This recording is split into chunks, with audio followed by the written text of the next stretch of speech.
Big switch o panagbinayloay sa posisyon sa duha ka labing dagkong posisyon sa Kapitolyo nahitabo alang mahitabo sa sunod tuig nga eleksyon. Si Governor Junjun Davide formal nga may paybaw karon sa iyang intensyon nga mudagan pagka-busy gobernador. Anang report ni Nico Serino. Sayo kaganihang buntag mitambong sa Santos nga misa sa chapel sa Capital Parish ang duha ka dagkong opisyales sa Kapitolyo. Didto sibaw na kaayo ang taho kabahin sa posisyon nga ilang daganan sa umaabot piniliay. Pasado alas 10 sa buntag, naabot sa COMELEC Provincial Office sila si Governor Junjun Davide ug Vice Governor Agnes Magpale.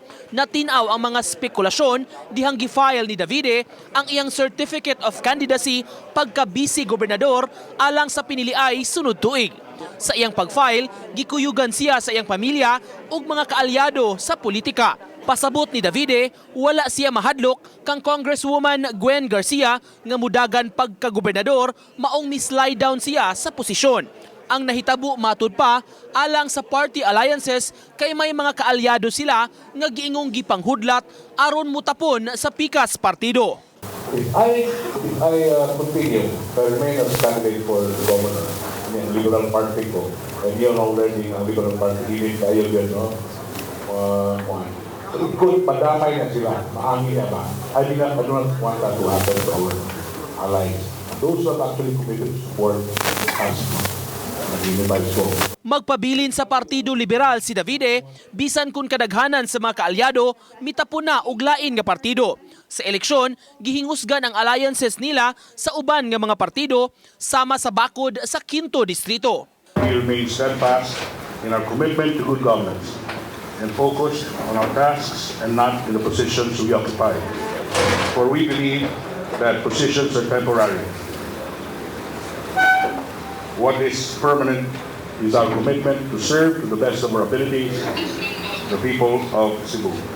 It is very seldom that you meet a man without ego, and I have been working with him for the past 6 years. So, like I said, I am humbled by the offer, and I accept the challenge. Events and circumstances always dictate the appropriate action that we should take. Sa edad nga 76, plano na unta ni Magpale nga moretiro sa katungdanan. Apan matud pa, naglisod siya pagbalibad sa mga kaalyado ug mga supporters. I did my best. I served to the best of my ability. Wala ko nagpakauaw ninyo. But then I also realized that you can never really thank enough people, organizations who have been very kind to you and continue to be kind to you. So I reconsidered. Ugma pagikatakda nga mo-file sa iyang COC si Magpale kay karong hapon pa maabot ang iyang Certificate of Nomination and Acceptance gikan sa kauluhan.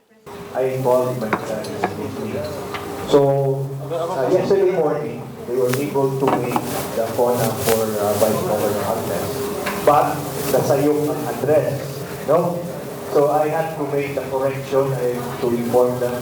Nico Sereno, Balitang Bisdak.